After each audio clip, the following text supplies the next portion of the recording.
of German history, because our country was reunited again. It's reunited since the early 90s, and it was an amazing moment to be part of this.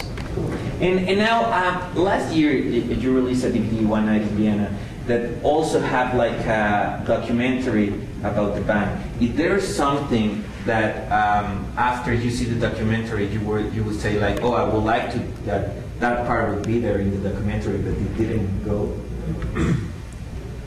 I mean, it's an extensive documentary. Yeah. And when we watched it, when we were in the process of making the DVD, we watched it, you know, saw the first couple of minutes. It's for us, since we don't think about our career every day, actually we don't think about it at all, and you look back and you see what we've done, and it's all like, you know, one after the other. It's quite impressive, even for us. You know, you see us playing in stadium, Olympic Stadium in Seoul, Korea. You see us at the Moscow Music Peace Festival, the Lenin Stadium. You see us at the US Festival in California, and this Rock in Rio. Then, you know, over the like over 3 decades, and you know, normally we don't think about that at all. It's kind of nice even for us to watch our own career go by like in a very short moment. Yeah, and I know that. Therefore, we didn't miss anything. And with all that shows that you did in different countries, it's like great experience as a human being. I mean, not as a musician. I mean, also as a musician, but as a human being, it's a great experience.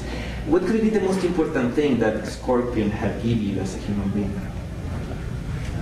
Well, to me, it was a dream becoming real, to become part of this legendary band.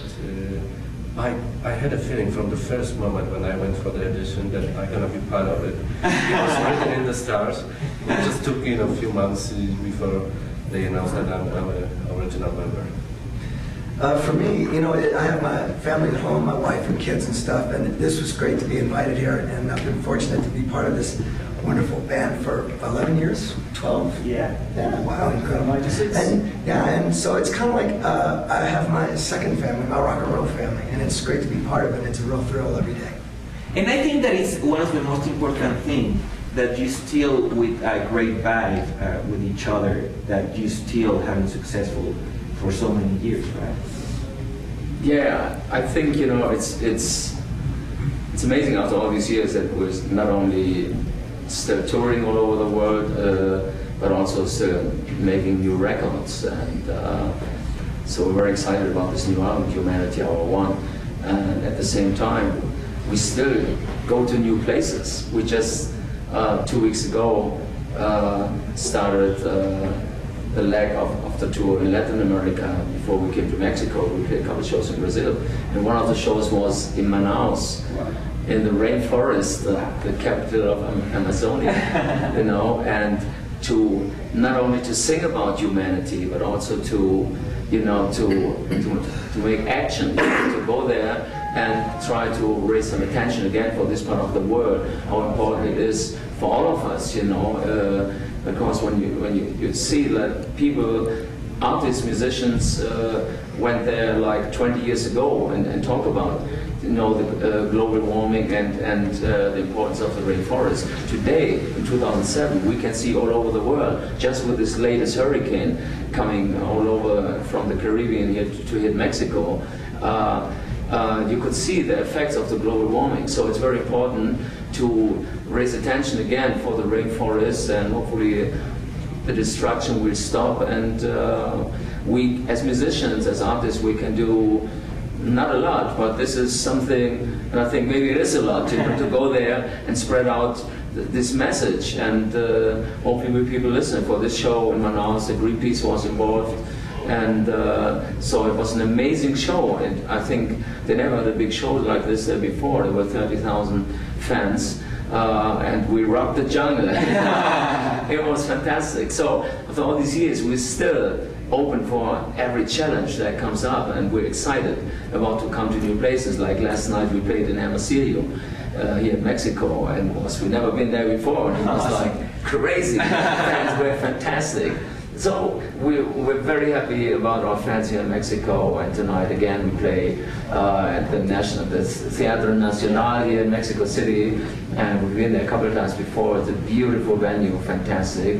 And Mexico on this tour from Monterrey, Leon, all those places we went, you know, it's been amazing.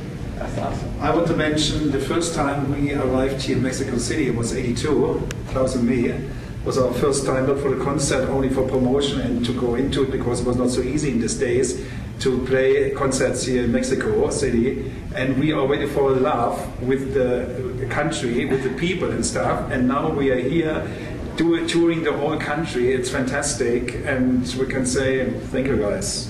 Cool. Okay, the last question. I always wanted to ask you that question. You have like really controversial album covers, like Love at First Sting, like Animal Magnetism. But my favorite is Virgin Killer. Who came with the idea of that cover? The record company, actually. Really? Yeah, it was not. It was a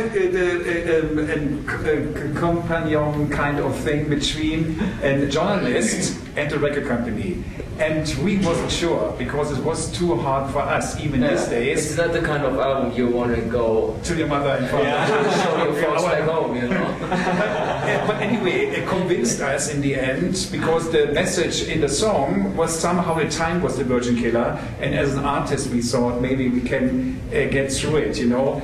But in the end, today, we wouldn't do it again. Yeah. Even the guy, the boss of the record company said, okay, we do that even when I have to go to jail.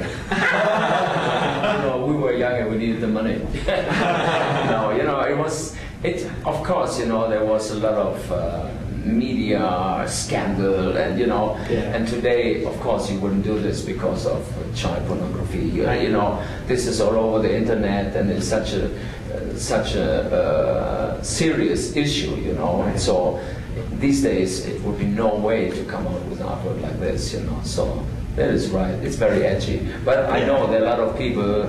It's one of those classics, and later on, I think we made some artwork that was very sexual too, but more adult kind of sex. But actually, we met. I think 20 or 15 years later.